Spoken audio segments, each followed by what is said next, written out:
This is Ink Heist. I'm Shane Douglas Keene, and I'm joined by Rich Duncan. I lost your last name for a second there, Rich. And No worries. Today we are talking with author Christa Carmen. Boy, so much to talk about today, Christa. Start with telling a little bit about yourself, and we'll dive right in and talk about the new excitement going on in your world. Yeah, sounds good. Well, thank you so much for having me. And, like you said, I'm Christa Carmen, and I've been writing for, a little over 10 years now in terms of publishing.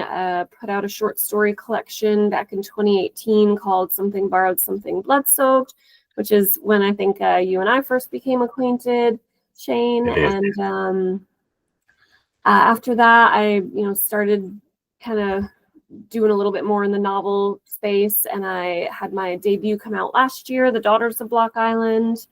Was really sort of shocked and grateful that the book was given a Bram Stoker Award for debut. Beneath the Poet's House, my second novel, just came out a little over a month ago now. And my third novel is coming out in October of this year, because somehow we're in 2025 already. And that's called How to Fake a Haunting. So yeah, that's kind of my major work. No, it was no surprise to me about Daughters that that took the win in that category. It totally deserved that. Well, thank you. I appreciate that. No hype whatsoever. If you guys haven't read The Daughters of Block Island, it's available now, and yeah, definitely unfuck that. It's a good book. And so is Beneath the Poet's House, as good a book. Thank you. I hesitate to say a better book. I feel like all authors, each successive work is better than the previous work, but as far as reader response goes, I have equal love for both of these books. And I still have about 30 pages left in Beneath the Poet's House. But very exciting. You're right in the thick of it. Yeah, it was. I got everything set up late today and everything because I was right in the thick of it and going, no to hell with this podcast. So anyway, go ahead, Rich. I can see you're. No, I was just gonna say too, like I'm the same way as you, Shane, with like getting wrapped up and stuff before we start. But I'm a little bit of a newer reader. I just finished Daughters of Block Island. And like Shane said, I could definitely, it was definitely deserving of the award. But the one thing that I was curious about is I read like the acknowledgement. And I know that was your first novel, but it started kind of as like a short story. What was the process like of trying to flesh it out? Because I don't want to give away the journey if no one's read that afterward, but it was like a short story and it was like epistolary format, and then it became like the novel. And I was just curious, what were some of like the benefits of that or the drawbacks, because it seems like it became two drastically different stories. Yeah, that's a great question. I think the key to it was just sort of like the passion behind the idea. So I think as a short story, it just like wasn't going to work. It wasn't the right format. Like you said, I was trying to do this like epistolary thing that was really bizarre too, because it wasn't even like a traditional epistolary format. I was doing like one-sided emails that were all actually from Blake to Talia. And yeah, it just was like kind of dumb in hindsight. Like I was like, I don't really know what I was doing. And I usually don't abandon short stories. I think that whole kind of idea was different for me in that sense too, because usually when I come up with an idea, I'm pretty intuitive as to like, oh, that's a short story or that's a novel. And I was just so dead wrong in that instance. And so I don't, again, I'm kind of like missing the point here. What I'm trying to say is, like, usually if I start a short story, I finish it. So it's sort of weird that I started this short story, it wasn't working, and I just put it aside. And when I was looking to work on a new novel, that idea kept coming back to me, and I was like, I think those characters were worthwhile, and I think that setting was worthwhile. I don't think I want to throw that setting away quite yet. So I kind of took it out and dusted it off and was like, oh yeah, the setting and the characters, there's something there. Let's try to approach this differently. And I think once I changed my thought process in like how I was going to approach it, it started to come out of the old fingers at the keyboard. So it wouldn't be a mistake then to say that you're a fan of Gothic horror fiction or Gothic fiction in general. No mistake.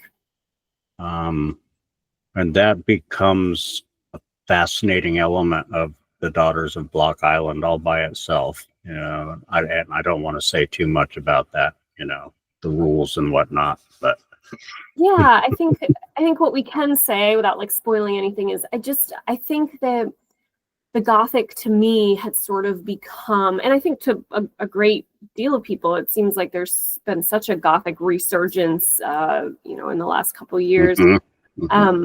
But to me, it almost seemed like it is one of those genres, subgenre, whatever you want to call it, that has been around for a long time.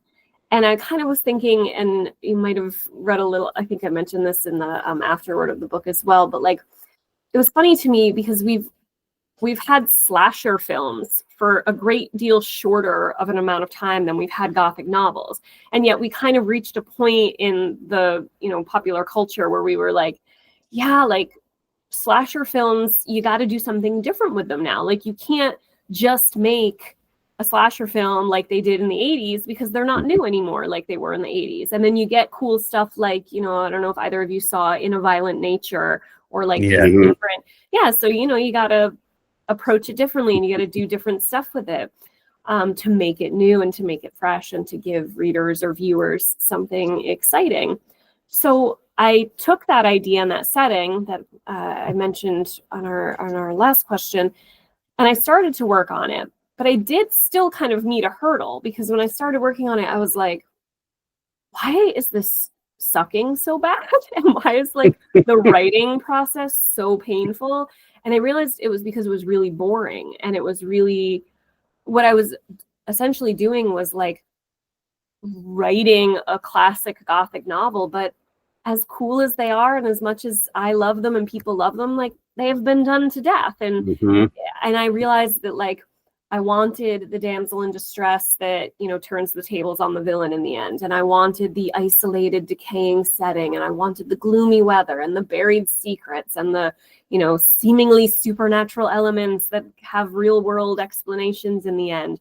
So I was like, how can I have all of those things, but not make it boring for the reader? And I was like, well, what about like the meta aspect of things like they do with the Scream films? Like, what if we just find a way to make it so that at least one of the characters can say, oh, this is like a Gothic novel. And then I sort of, and again, I won't go too far with it. I don't want to spoil, but like, I didn't want to make it too tongue in cheeky because it isn't that, Gothics are different from slashers. So I didn't want to go like full send with the, but I was like, what if I have a character who's like very shaky with her mental health and she's in early recovery and she sort of starts to believe she's in a Gothic novel. And then there's characters that can exploit that belief. So that's kind of where I went with it. Yeah, that was a fascinating aspect of it. And also the almost like, I mean, and I won't go into deep detail on this. A lot of this is right on the back of the book, but it's a dual narrative too, really. There's a couple of stories going on there that become one story as the secrets become more and more revealed, but that adds to the whole uniqueness of the thing. Oh, well, thank you. I liked the idea of like, what if you think you're the heroine of a Gothic novel and it turns out maybe you're not, but you still have a solid role, but we all like to think we're the heroes or the heroines of the story that we're in, right? Yeah, I think we all kind of do without even involuntarily think that we're the heroes of our own stories. Yeah. Yeah, but maybe we're just the guy who holds the door for the hero. Yeah, we're setting it up for somebody else. Yeah, that was a really cool part of that. And I was curious kind of how that developed, because I know, not just how it changed from the short story thing, but was it difficult trying to like wrap those two together? Like, did one kind of come up more and then you mix the other one in, or in terms of like writing them? I didn't know if you wrote it like continuously or like one narrative strand and then sprinkled the other in kind of after. Yeah, I wrote it mostly linearly, but there was definitely like, it was kind of one of those things where it was like I wrote it and then I had to I felt like I kept kind of going in and filling in more points along the way to flesh it out. I mean, it definitely it's funny because I've talked about this at a couple interviews and like at our in-person events for Beneath the Poet's House. Beneath the Poet's House was very different because that came out the way that it was meant to be and the way that it was like ultimately published, more or less. It was like a very strange experience. Like the first draft of Beneath the Poet's House looks shockingly similar to the published book, with like, there's like a scene that ended up being at the end that I originally was going to like start with as the prologue. And then I was like, no, that's not going to work. And then there's like one additional character that I needed to add in on like a second or third rewrite. But again, it's pretty much beat for beat like the story Beneath the Poet's House. And Daughters of Block Island was not that. Like the general story was there, but there were kind of a lot of ups and downs, if you will, not to spoil things, but that kind of came about as I was going, and things did change direction a couple times. And yeah, I mean, I think like the characters kind of surprised me a little bit more than they did with Poet's House. And I don't think like one is necessarily bad or good. Like it, I don't think Poet's House was like any less exciting of a book to write. It was easier actually in a lot of ways. But I think there's pros and cons to both. But yeah, Daughters of Block Island, it definitely was a bit of a like back and forth journey. And even like on the very last draft, there were still a kind of couple of significant changes that I made. What about process between the two books? Like, are you a plotter, a pantser, a combo, and was it the same? I am. I've like made up my own term for this. I'm sort of like a Hansel and Greteler, where I sort of like breadcrumb. So I have this like idea in my head of where I want to end up. Like I have an initial idea and I'm like, oh, I want to tell a story about, in the case of Beneath the Poet's House, I want to tell a modern day residual haunting inspired by the relationship between Edgar Allan Poe and Sarah Helen Whitman that takes place in the home that Sarah Helen Whitman was living in when she was being courted by Poe. That was my sort of like my own little elevator pitch to myself. And then I was sort of like, okay, this is what I want the ending to be. And obviously I won't tell our listeners that, but like I got to that point.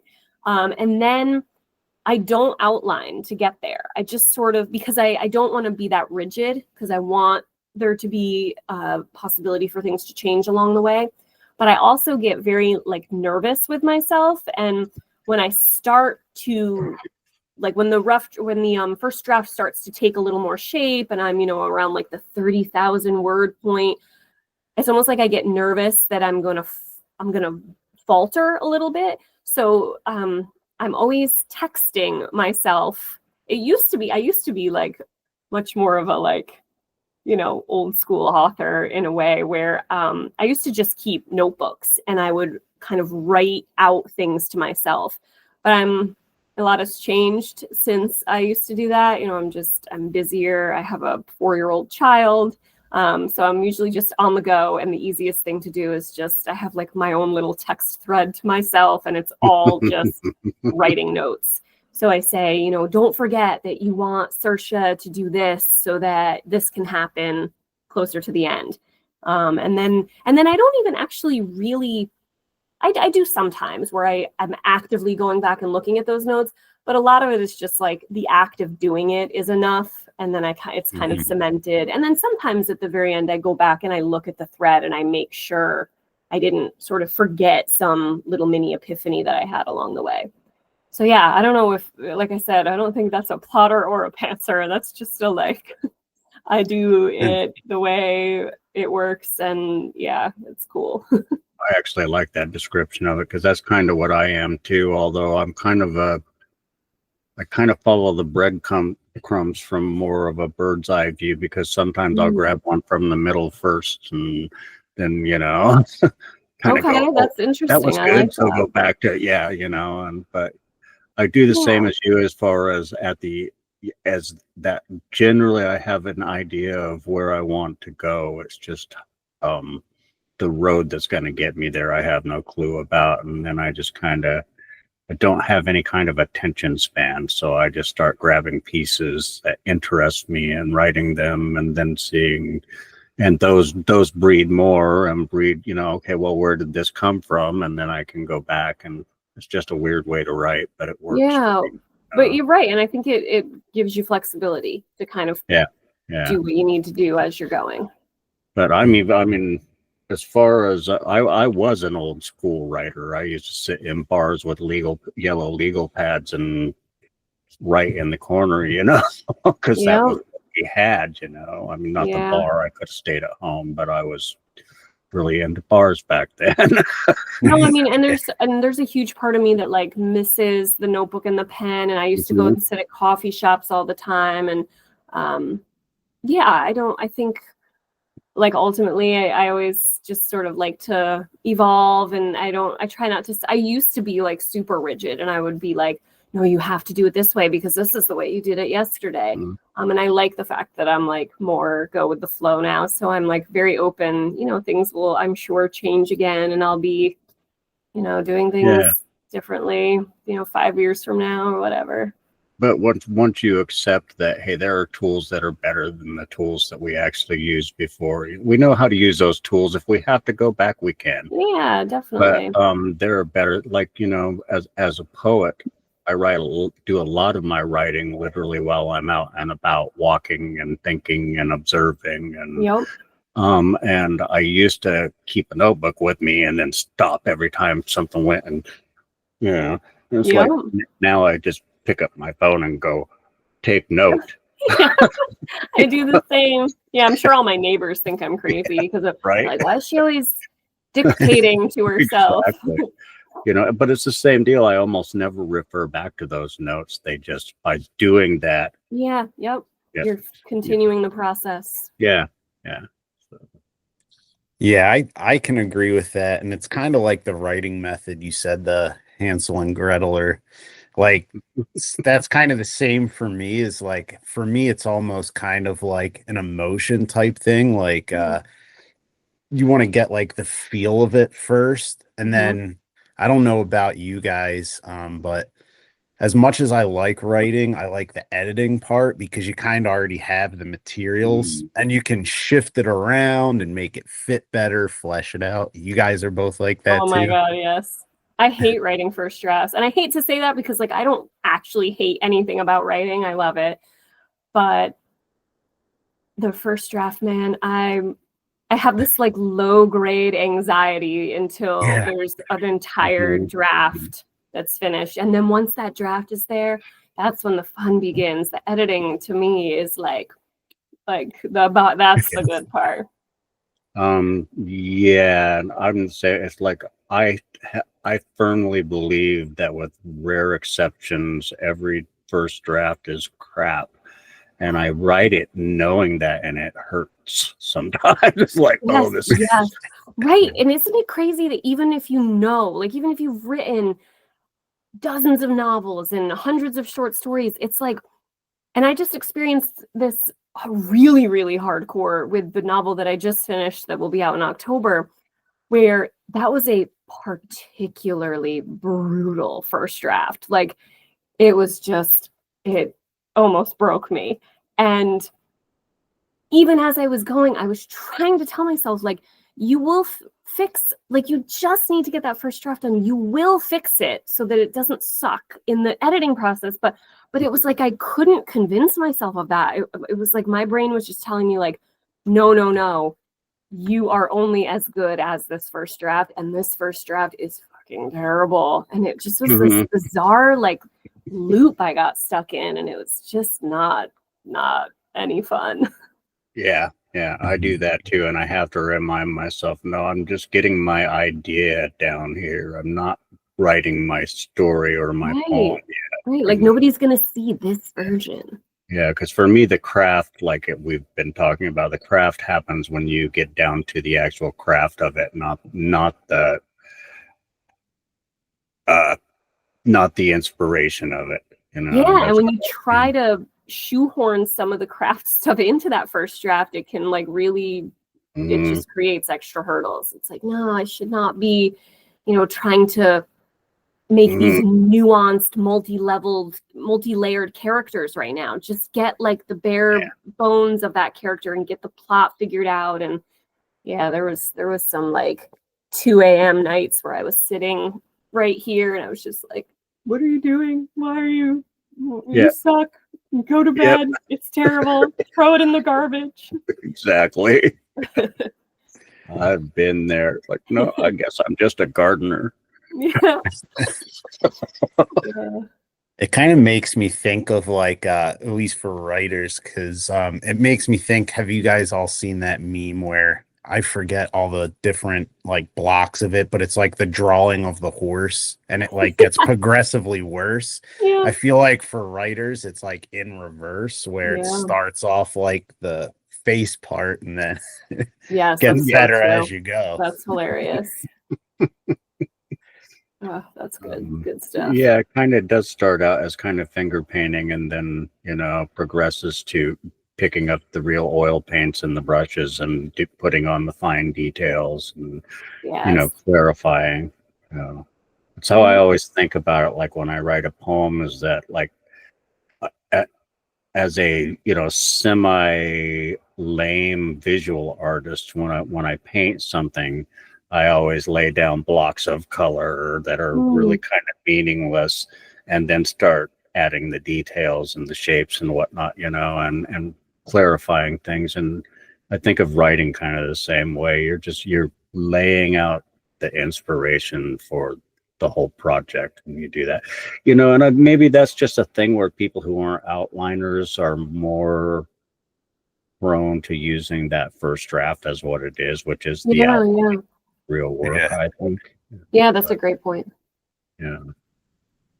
But I digress. That's how we go with this thing.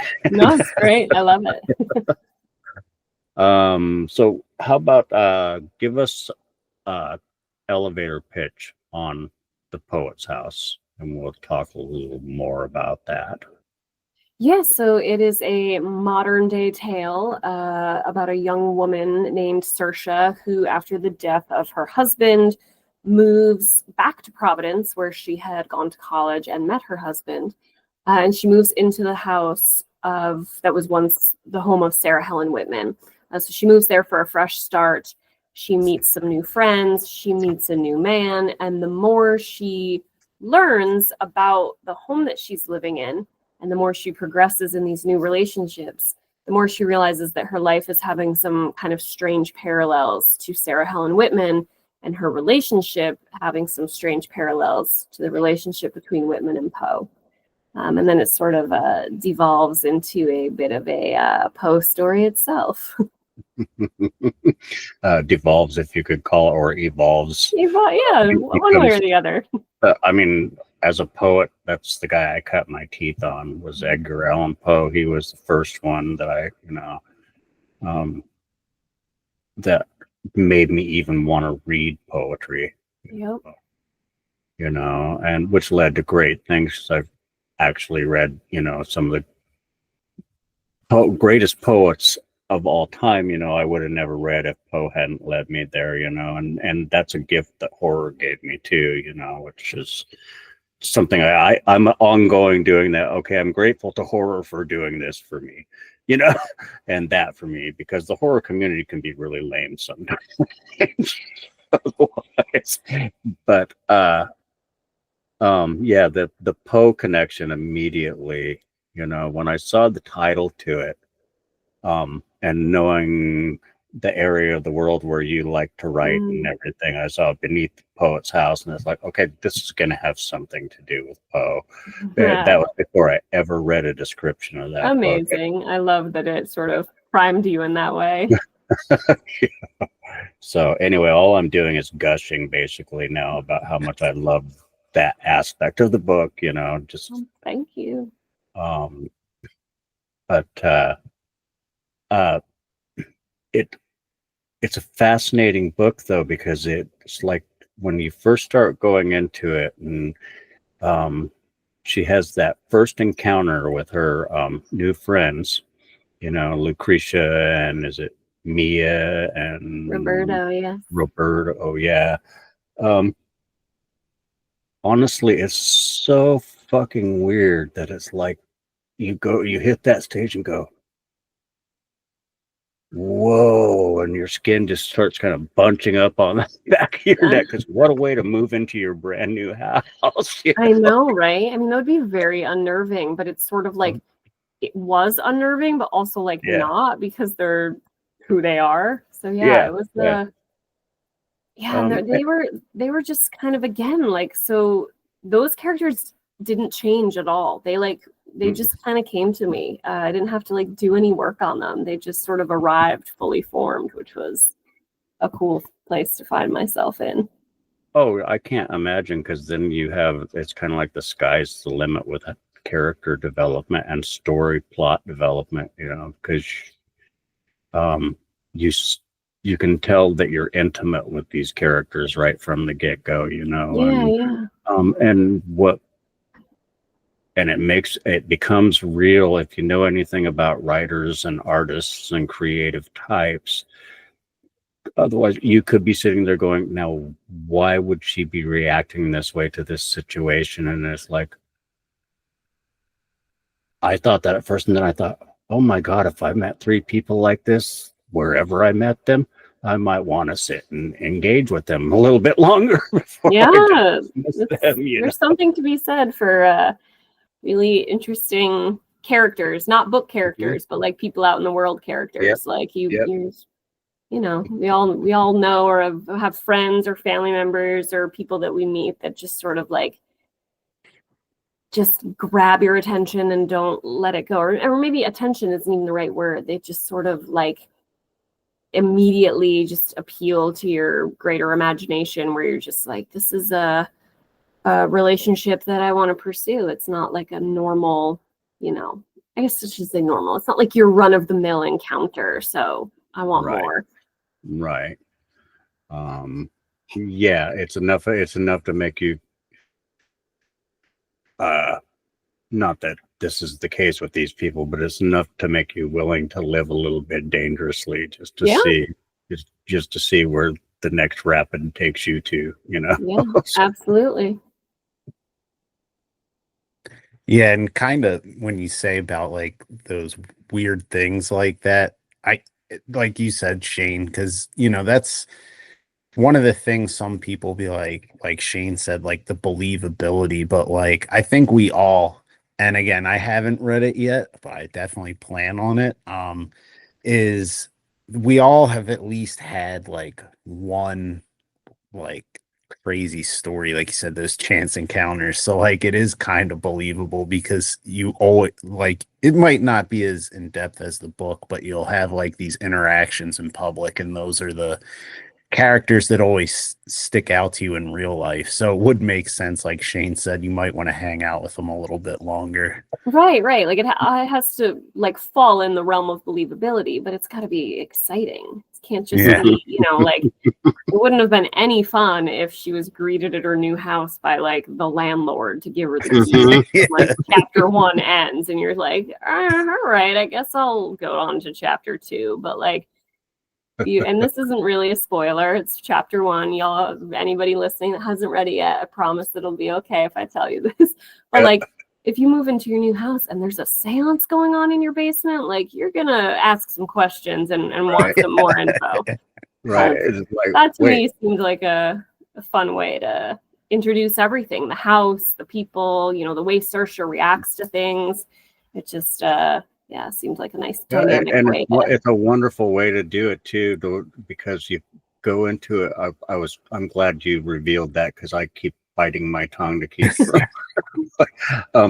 we can say. What we spoil, but it was like, okay, all of a sudden you walk into this house you're just moving into that's supposed to be vacant and empty, and you smell candle smoke. Yes, I know, what? Right? Right.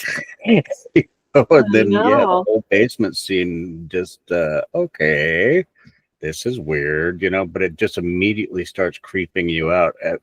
And the creep factor is less in the encounter with the people. That's actually kind of quirky and fun and wonderful, like almost Bradbury-esque in its, rendering. But the approach to the people, that's what I was talking about when I said that's freaking weird, and that just creeped me out really bad. And it's a perfect mood setter for the whole thing, because it makes you go, is that an intentional thing, do you think, though, right out the gate like that? Well, I mean, I wanted it to be, because ultimately they are not nefarious. So I wanted to hint at, mystery and intrigue and potential danger.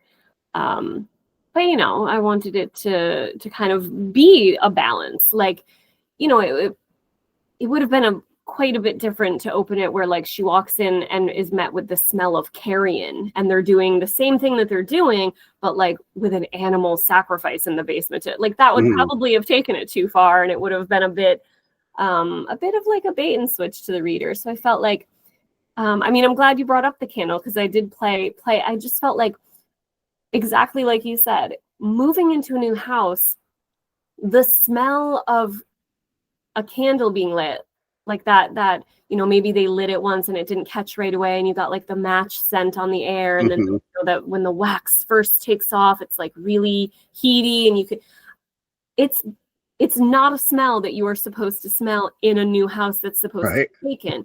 But at the same time, it's not really a worrisome smell, like if you walked in and smelled a dead body or a dead mouse in the wall, or like some other kind of inherently creepy thing. So it's both like not at all threatening, but also like very much out of place in terms of what's going on.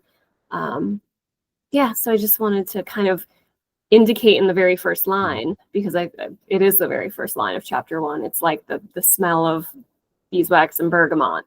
So it's indicating from the very first line that like there's something going on here that we need to pay attention to, but it's not quite enough to raise alarm bells yet.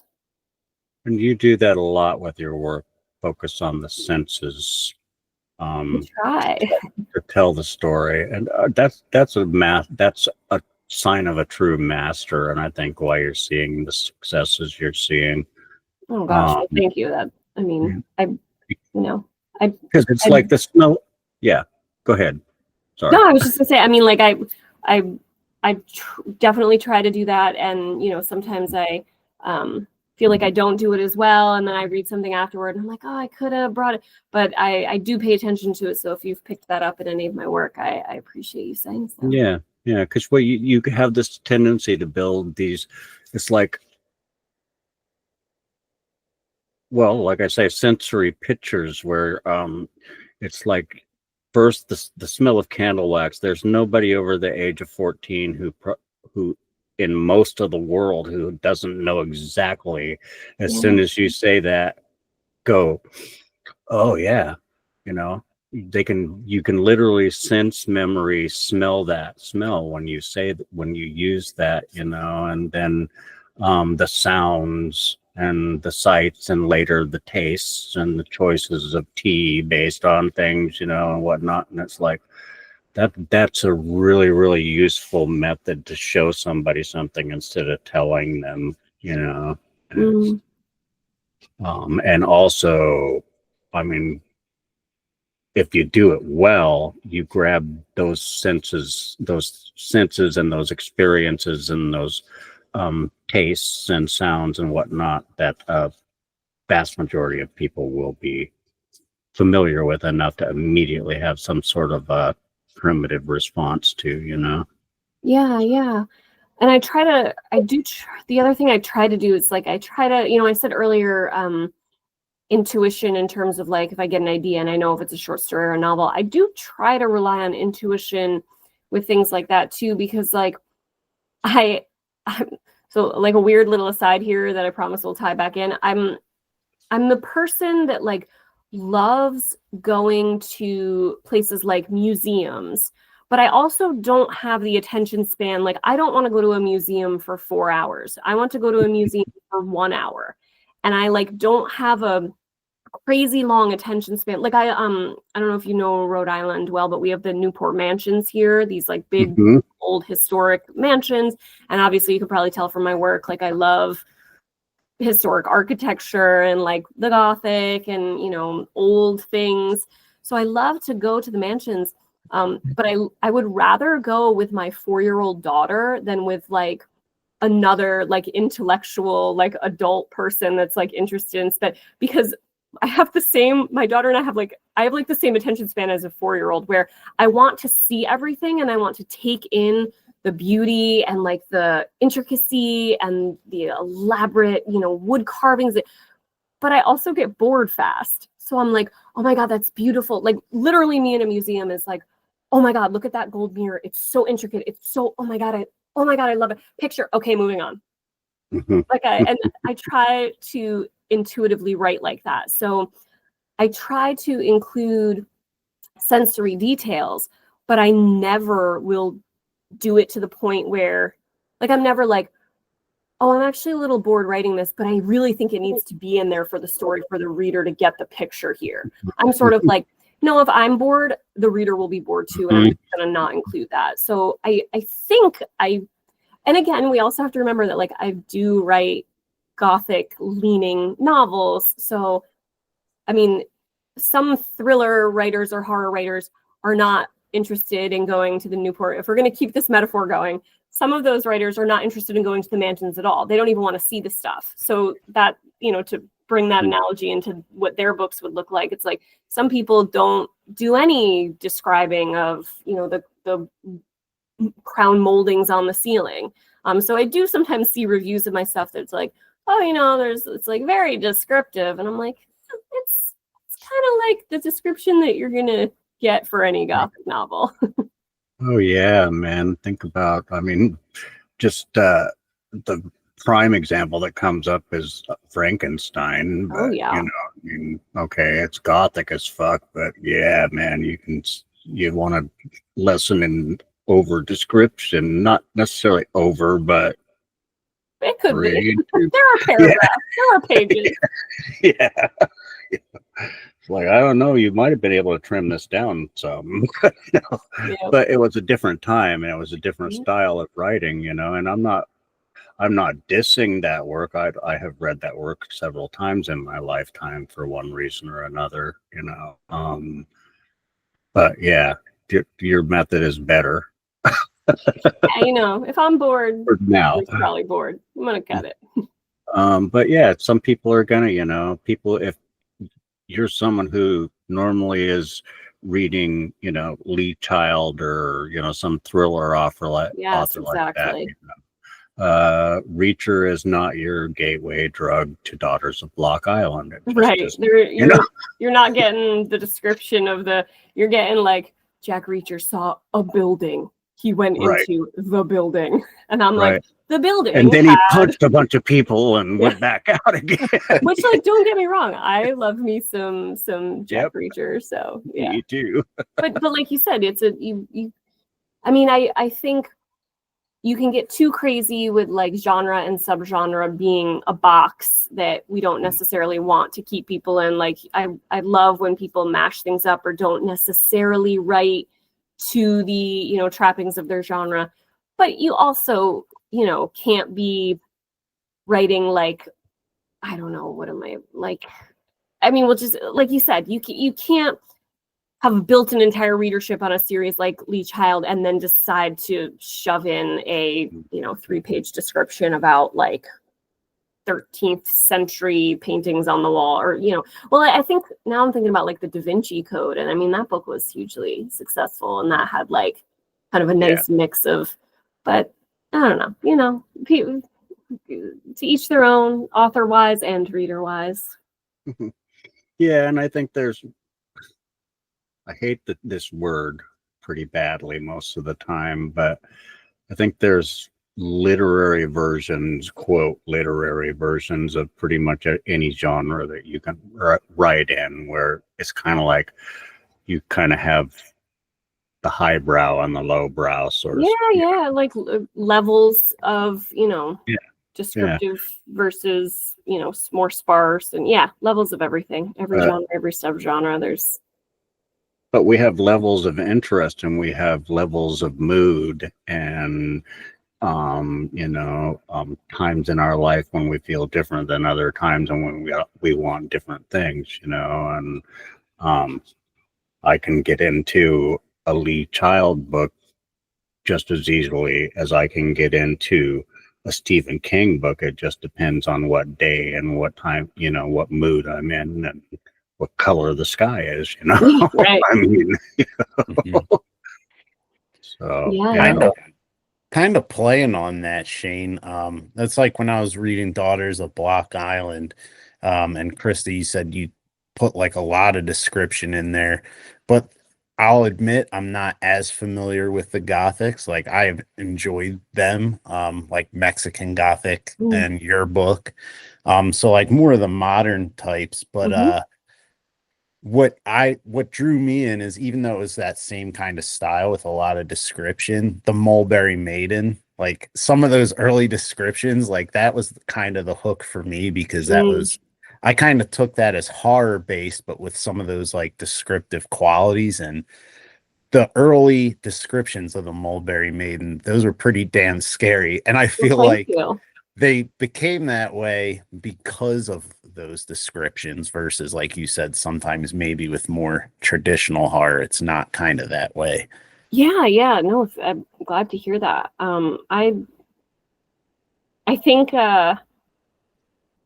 the description that you are probably talking about is one of the few things that like actually, not word for word or anything, but like that was in the original short story. Like she was very much something that came to be very early on in the manuscript, and I had a lot of fun with her. That's awesome. Yeah, I love that whole depiction and like the way that it was used throughout that book. But I just thought it was interesting when you guys were talking about kind of the difference in styles and the genres, is that there's at least to me, that scene kind of felt like a blending of both of them. Yeah, no, I love that. Thanks. Well, there's our awkward silence for the episode. we have to have each other, wonder who's going to fill it. Right. Just so I don't totally blow it off, because I tend to, I have the same kind of attention span, if not worse. I'm pretty severe ADHD, and you know, I chase butterflies and squirrels more often than I grab a single idea and stick with it. But tell us about, as much as you can. I know that with stuff that isn't around yet, that there are limitations, but tell us as much as you can about the new book. I don't think there's like too many limitations, because we did announce it. Haven't done a cover reveal yet. That should be like sort of soonish. But yeah, I'm excited about it. It's called How to Fake a Haunting. And so it's funny because I have pitched it like a couple times and, or, given the elevator pitch, I guess I should say. And then I say, oh, I think it's like it's not nearly as gothic as these two. It's like very much more a horror novel. And then I think I was on the She Wore Black podcast with Agatha, and she like listened to the description and she was like, yeah, that still sounds very gothic to me. You're really cute, Christa, that you don't think that is so take this not as gothic thing with a big grain of salt, I guess. But anyway, it is about a woman who is married to a man that on paper is not an alcoholic. He, no DUIs, holds down a job, no, drinking in the morning before work or living under a bridge. But he is very much an alcoholic, and he is kind of slowly ruining her and her daughter's lives. And he is also part of a very rich and influential family in Newport, Rhode Island.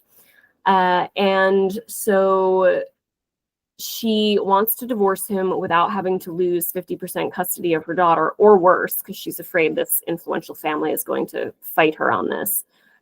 So ultimately, she and her best friend come up with a plan to fake a haunting at her house and drive him out of the home. And things kind of bite off a little bit more than they can chew, with some unexpected things that rear up in this fake haunting. So it's very it's kind of similar with Daughters of Block Island in that, I kind of played, like I said, with the meta aspect, and there was parts where that could be like a little bit fun, but there's also some like dark, real, Daughters of Block Island was like addiction and adoption and mental health and sexual assault. And How to Fake a Haunting has some fun scenes and some kind of horror movie inspired shenanigans, but there's also like a lot of darkness there too. So I think it's a really nice mix of horror and sort of a character driven narrative. So I'm excited. I am too. When will we get that? So I mean, we're kind of on a faster. So I've had 2 books come out in December, back-to-back years, and this will be out in October. So I feel like we've kind of shrunk the production schedule down a little bit. So I'll probably, once the cover comes out and we finish, copy editing and proofreading, I'll have arcs probably, I don't know, spring.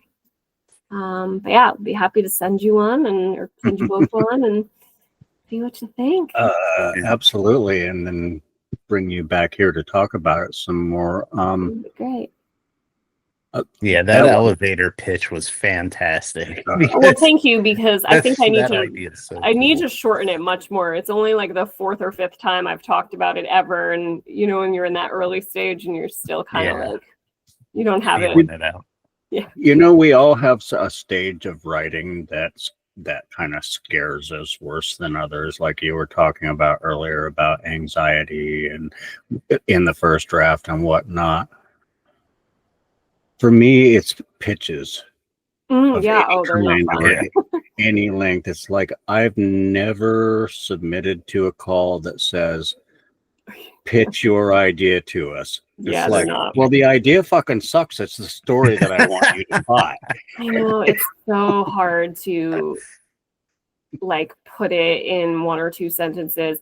I had to do it so when I sold Daughters of Block Island and Beneath the Poet's House were like a 2-book thing with my publisher. So I sold Beneath the Poet's House because I sort of pitched it at the same time of Daughters. So I had like an idea for it, much earlier on. And I kind of put it together in this fiction proposal to show the publisher to see if they were interested in the second book. And at the time it was awful because not only was I doing that horrible exercise, like we're talking about, of writing a pitch for something, but I was doing it for a book that I only had 30 pages written of, and the rest was just like this hypothetical.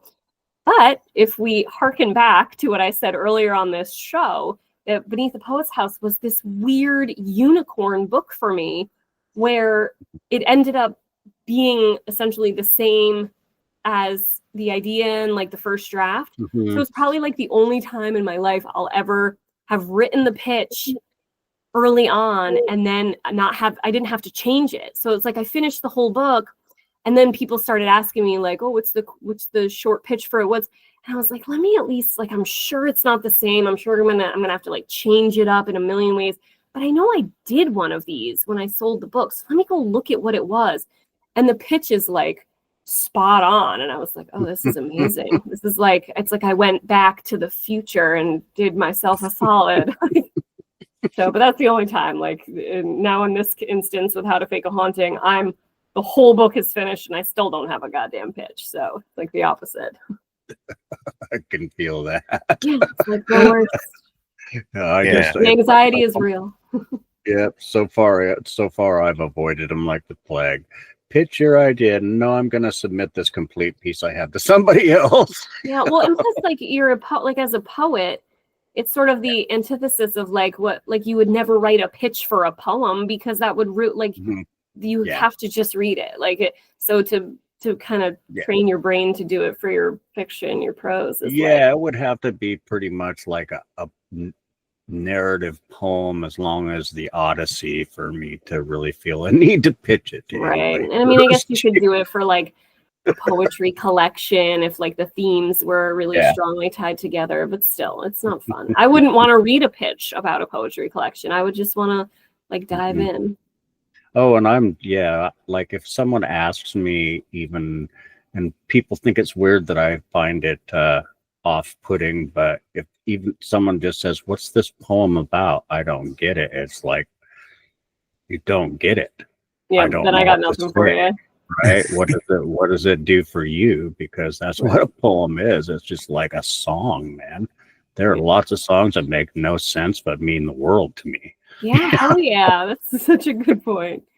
Oh man. What about you, Rich? Do you also have the fear of the pitch? You know, so far I've only ever written short stories and things like that, so I haven't had to do like a You've not had to pitch. do an antho call where you have to pitch, you have to tell us what your story's No. about in Well, two lines so actually, that we don't get all the same types of stories.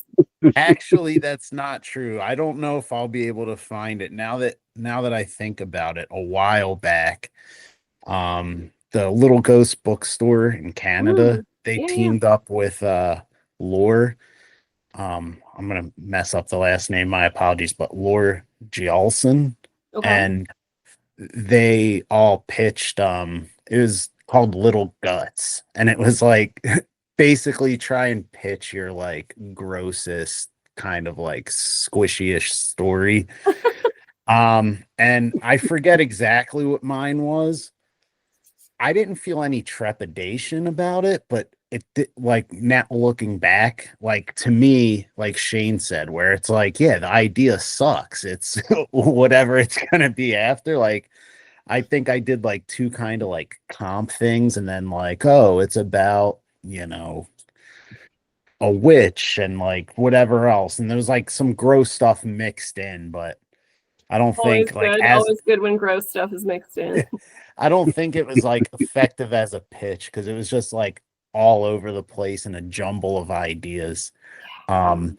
But I was wondering if you guys have ever, I know Shane, like with poetry, and Christa, like if you guys have heard of like the Drabble form where it's like 100-word stories. Yeah, I have. I have not done that. No. I have trouble doing Flash, and I've even noticed that having written. So this will be my third published novel, but I got my literary agent with a different novel that we didn't end up publishing as my debut. So this is my fourth year of writing.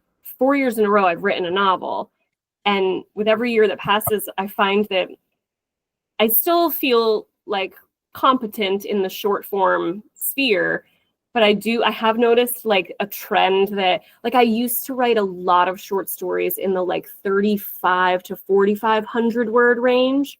And I feel like the average word count of my short stories have sort of ballooned to like a 6,500 to 7,000 word range. I'm like, that might be something to look into, because I'm sure you got a story in you that does not have to be 7,000 words, Christa. Come on. Yeah, but it's a tricky thing though.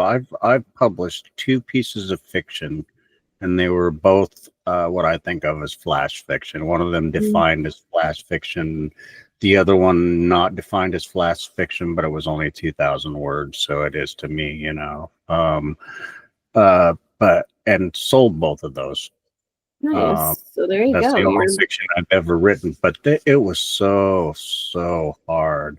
Yeah, And it is. I tried that Drabble form that Rich is talking about, and I hit 100, and there's still several hundred left to go, and it's like, yeah, no, I can't do this, man. Yeah, it's also like a lot of thinking and effort for like a much smaller, like it's like you just have this little teeny thing after you're all done. Like I don't know. No, and that's valid. The reason I brought it up is because like I kind of had kind of like the reverse, is that like when I first started writing my short stories, same thing as like Shane was saying, they would be like long, like way longer than any call you see like now, even ones that give a higher word limit. And I guess like the Drabble thing for me, like I've done a couple, and that was actually like one of the first things I placed was one of those. Awesome. Is for me, it kind of helps me with like the paring down and like the I editing have and condensing it. That's why I was curious if you guys tried it less as like constantly writing them, but maybe as like an exercise for like back cover stuff or like pitches. Yeah, no, I mean, you're not wrong. It's everything is a skill that you can practice and get better at, so it's probably but I'm really good at I relate when you guys say like it might not be for you, because that's definitely me. Like I am not saying that's the same for you guys, but I always overwrite stuff. And like you had Shane's, what you had said when you're like, oh, I wrote 100 words and I had this many left. Like that's kind of how I view them, is like, oh yeah, I can do this in whatever the call limit is. And then the next thing you know, it's twice as long. You're like, oh, I guess I need to look for another call. Put this in my collection that I'm gonna put out in a year or two. I'll save it for my collection where I'm the keeper of how many word counts my stories are. Yep. And I am really good at back cover copy though. I'm not bad at that. Yeah, well, because as long as you're working with an editor, you can fuck up the copy as bad as you want. They're gonna fix it for you. Yeah, true story. Like Cemetery Gates rewrote the fuck out of my back cover copy. That's nice to have someone that'll do that for you. Yeah, I love editors. I do. Same. I was terrified of them when I first started actually submitting work. And then I realized what they do for my work, and it became so much less of a terror trip and more of a, oh my God, how do I fly without an editor? I feel the exact same way. There is like, I think in 3 books now of working with my current publisher, I don't really think there is any like, I mean, obviously, well, no, I don't think there's any line edit or any suggestion that I've really not taken. I mean, maybe if anything, the line edits, like maybe I'm like, no, I actually don't like how you want to reword. Like I almost would be less likely to take something really, really small. But the like big things, like, I mean, I still remember to this day, Daughters of Block Island. You guys both either just read it or read it not that long ago. You probably remember. So Blake is on the island and she goes to see her mother, and the next chapter is her running down the road and Martin's going to pick her up and she's crying. And then you get what happened in like a couple paragraphs later in that chapter. Originally, I had like a whole 2,500 word chapter of Blake and her mom in Blake's mom's house and every, line of dialogue between them. And my editor was like, crazy idea, but I don't think you need this whole chapter. And at first I was sort of like, like what? Right. Hyperventilate. Like, of course I need this chapter. It's a whole chapter. Like, it's a whole thing that happened. And then the more I thought about it, the more I was like, oh my God, I don't think I need the whole chapter. And it could be condensed in a couple paragraphs and it made it a little more intriguing. It made it like, Blake, I wouldn't go so far as to say, I don't call Blake an unreliable narrator, but I think that Blake sees things in the way that she sees things. And I think if I had shown you the actual interaction between Blake and Maureen, the reader would have actually seen too much of how Maureen really was. And it worked so much better especially when you get the later scenes where Blake is like down in the bathhouse replica and she's like having all these sort of like intrusive, like, bad thoughts. It works to only have her side of things. And it was like absolutely brilliant that she made this suggestion. And I would have never come up with that on my own. I would have just kept on, been like, nope, this chapter is great. It has to stay there. And yeah, so like, yes to editors, man. They always, they see things that we just do not. Yeah, absolutely. And not just as far as the editor who's working for your publisher, but like with me, I consider my beta readers to be editors, and every step of the way is an editor to me, and but I also look for people who are better than me to read my stuff because it just makes sense, you don't get better by teaching other people. I mean, you do, but no, I agree. I love my beta readers, and same thing. Like if I don't thank goodness, I'm sure, I remember like sending out those first couple short stories when you're just starting out and you're getting feedback and you just don't have it's not even that you don't have the thick skin built up. It's just that you just don't know enough to like realize. And again, it's not that you need to let it roll off your shoulders. It's that it's actually good feedback. It's not something that you just need to get over, rejection. You need to actually take that and do something with it and learn from it. And so, I would get these rejections from these little shitty short stories and I'd be like, oh, you just don't understand my vision, clearly all in my head, never made the mistake of saying that to another human. It's one thing to think that the editor's an idiot. It's another thing to tell them that.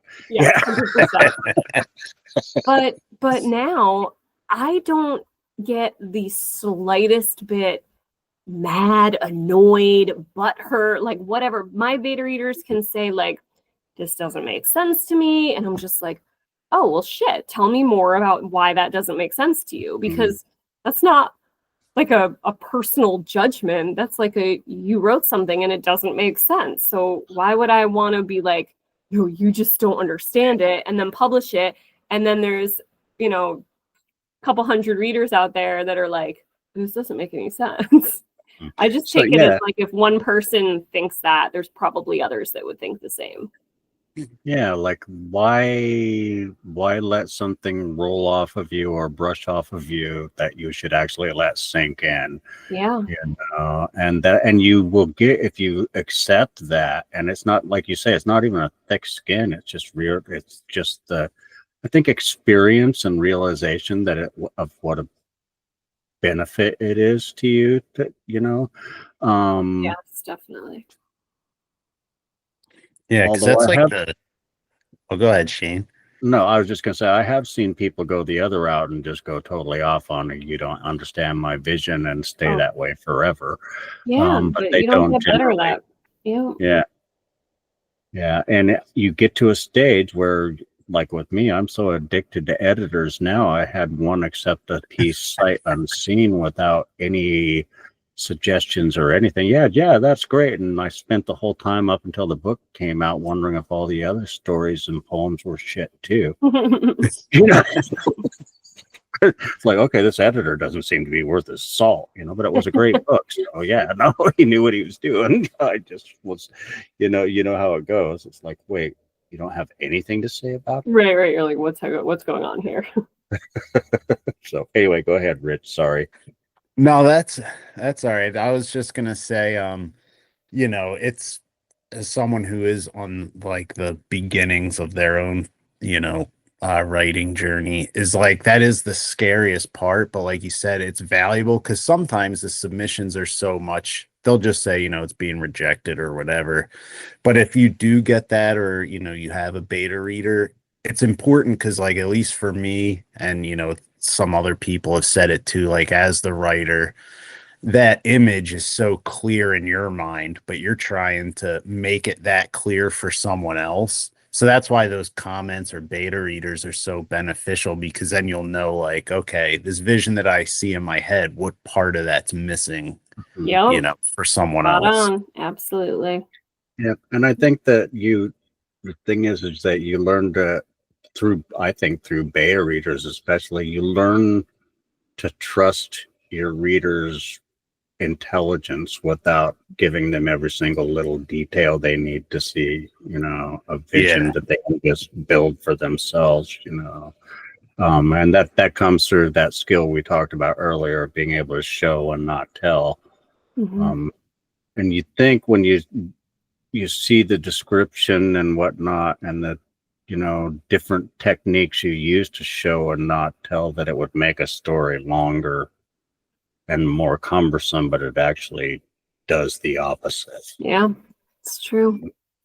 I think that's kind of a benefit too of like with your books, Krista, is like all those sensory details is like that's able to kind of condense that stuff a lot more. And like I actually think, like, because I forget where I read it, but that like some senses are like underused sometimes in fiction.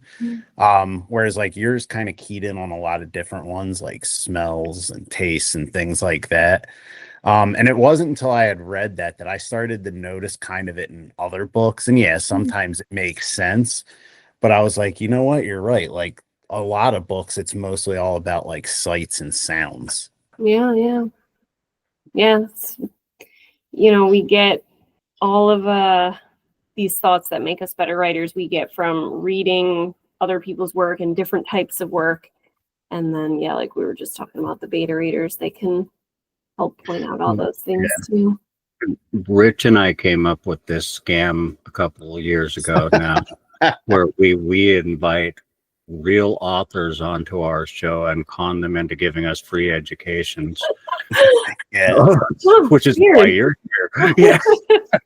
I think it's brilliant, and no con needed. So yeah, but that we do feel like every week is an education, not just for us, but sometimes for our guests too, and always for our listeners. For the most part, it's like whether you're a reader or a writer, you learn something from the writers who are in the trenches and doing it, and also a big part of it for me anymore is inspiring other people, getting beyond the personal social media crap and just lifting up authors and inspiring other writers to become authors or get better at what they're doing. And, it's just the better way to go. As somebody said I think it was Steph Ellis, who is a writing partner of mine, said, it's more important to let things, the bad stuff roll off of you and just celebrate each other's successes. And and she was very right about that. Every success you celebrate is your own success, I feel like. Yeah, absolutely. Absolutely. And I love what you said about, just, getting to be on podcasts, host podcasts, I'm sure, listen to podcasts.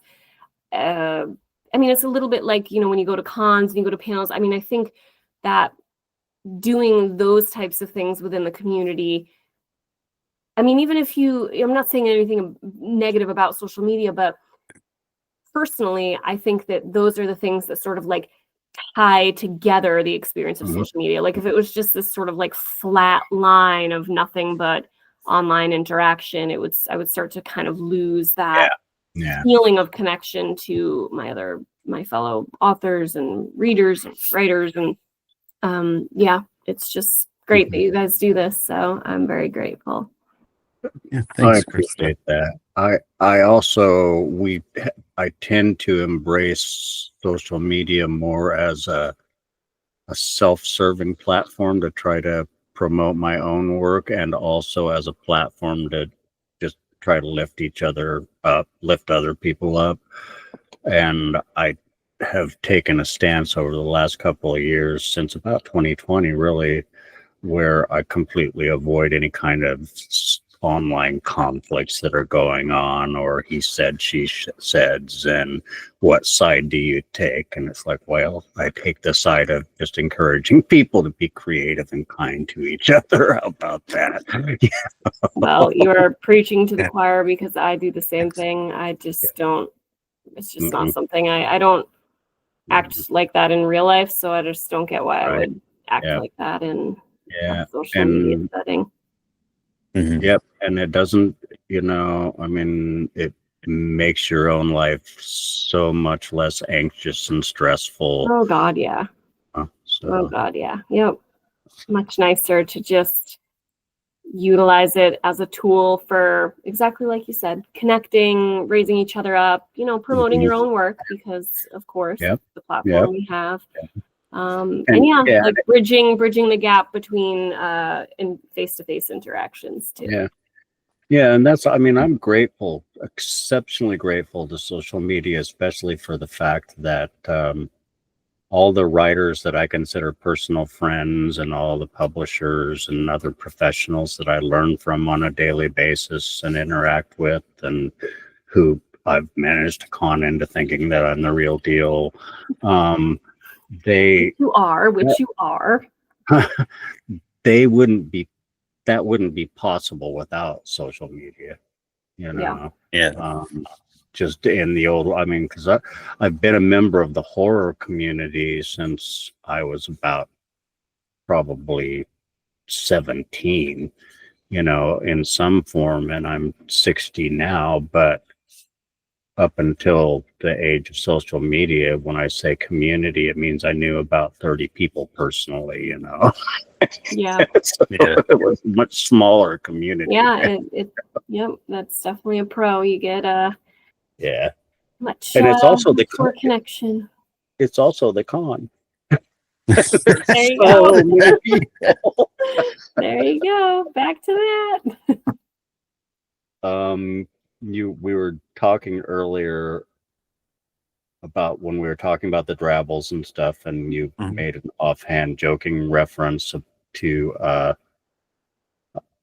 I'll just put that in my short story collection coming out in a couple of years or whatever. Is there one in the works anywhere? That's a really good question. I sort of have to, I have definitely a collection's worth of stories that I'd love to share, especially because I've got a really good kind of cohesive theme where I could kind of structure the book around that. I guess I've just been so busy with these back-to-back novels, I haven't really come up for air with that. But I think it's probably a really good time, because I was thinking I don't know if I have it in me to get, I would like to, I might try to maybe get another novel out for next year, just because it's nice to keep the momentum going. Not even necessarily for readers to keep me on their horizon, but just for myself. It's easier to kind of keep doing what I'm doing. But with that being said, the idea that I have for my next book, I'm a little worried, is kind of complex, and that's saying something coming from somebody who's, you know, been promoting a book that had tons of research about Edgar Allan Poe and Sarah Helen Whitman and transcendentalism and residual hauntings and this. But like, I kind of have a feeling this idea might warrant like longer than like a 3-month first draft and a 2 months of like editing and beta reading. So maybe I could take 2 years to write this book and like put out a short story collection. So we'll see. But you've inspired me to kind of keep that more on the front burner than the back burner. So I'll let you know. Coolness. I asked because my first introduction to you was short stories and Something Borrowed, Something Blood Soaked. And yeah, you're as good with that form as you are with the long form. Well, thank you. I think you mentioned earlier though that you like always, I mean, I agree too. I think authors, you know, get better with each book they put out. Right. I think my short story, I mean, I think the collection that I could put out now would, you know, I love my first collection. I'm not saying anything negative about it, but like you'd learn how to, you know, do things a little more, you know, you get some fancy footwork under your belt. So I would be psyched to put out some new stories. It's been a while. It's been a minute. Yeah, I just put my first poetry collection out, maybe a year and a half ago now. And that was your first? Yeah, I think so. Yeah. Moth Frenzy was my first solo collection. Yeah, okay. If I could get it back and rewrite it, I'd do it in a heartbeat. I know. I am the exact same way. That's why I like to stick to like when I do readings of things, I do like, you know, I always do just the first chapter of Daughters of Block Island. Like I hate going back and reading stuff that I wrote, you know, 3, 4, even 2 years ago. Cause I'm like, actually it's funny. I don't know if I've ever told this story before, but so Something Borrowed, Something Blood Soaked came out. And, you know, I finished editing it came out in August of 2018. And I remember that we finished editing for it like in about the April timeframe. Makes sense, right? Like a few months ahead of time. And from April when we finished editing to the book coming out in August, I had a launch event at my local bookstore. If I wasn't like tired and it was late at night, I would like go searching through. I would love to show you. Maybe I'll take a photo of it after and send it to you. But if I go digging for it right now, I know I won't find it. But when I went to pull my excerpt that I was going to read from one of my stories at the launch event, I started reading through it. I ended up like with like one of those whiteout strips and a pen. And I like edit, like if you looked at it, you would think it was a first round edit. And I just changed. And, you know, I'll give myself a little bit in my defense. Sometimes you do like to read things a little differently than you wrote them. Like some things I'm like, I'm happy enough with the way that's written, but I want to say it a little differently. And I even do that with the excerpts that I read from Poet's House and Daughters of Block Island. There's always 2 lines in the first chapter of Daughters that I modify slightly. And then there's a line in the first chapter of Poet's House that I just cut completely because it's fine on paper, but I think it's like a dumb joke. It's the line in Poet's House is, they're doing the seance and she's talking about how they're not just young kids bent on wreaking a little havoc. They're adults her age and their seance accoutrements look to be the real deal. And then the line is something like, the Ouija board looks to have been made right around the time Emily Dickinson learned the alphabet. And like on paper, I'm like, yeah, that's fine. That's funny. But every time I say it out loud, I'm like, God, that's so dumb. And everyone's making fun of me. What a stupid line. So I just don't say it. But yeah, so the collection, this story from the collection, I just like edited the shit out of. And that was from April to August. I was like, I'd change everything. So to go back and look at something 5 years later, right? I don't even want to know. I don't want to look at it. I'm the same way. It's like Sadie Hartman invited me to her summer reading series one year. I don't remember which now. And I had such a hard time picking out just a single poem, you know. But I feel like I did, you know, and I hated it afterwards, but you know, that's how it goes. I forgot what else. I interrupted myself and cut my own thought off. So, But yeah, it's just one more, we're all the same. We're all our own, we talk about beta readers and editors and readers and reviews, but most of us are our own biggest critics. Absolutely. I think of necessity, otherwise second and third drafts would never happen. Yep.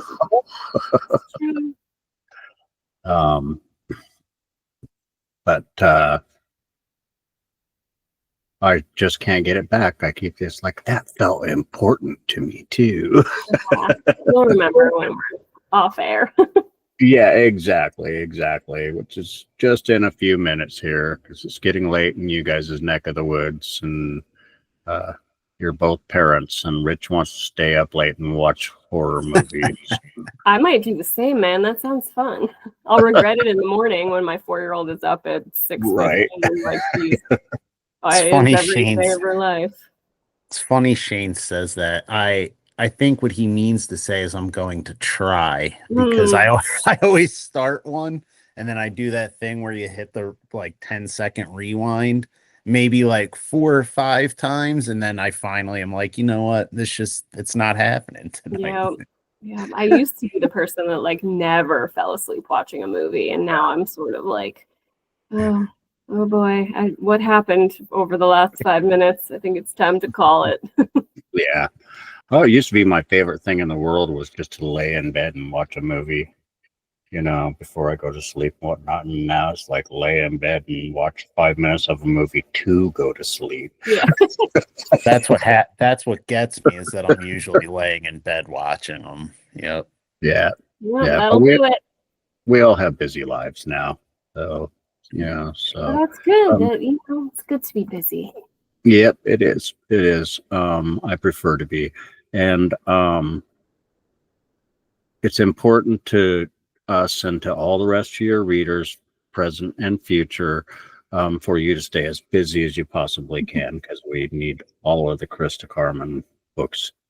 Well, thank you. And likewise, I mean, just, Rich, I didn't realize that you were earlier in your writing, so I'm very excited for you and interested in checking out your work. And Shane, I didn't realize that was your first poetry collection, so a very belated congrats on that. But thank you. Always Thanks, very Christa. funny to talk craft with other people who take it so seriously. So it is even with fools like us who can't keep straight talk. Hey, but that makes for a good podcast. Yeah.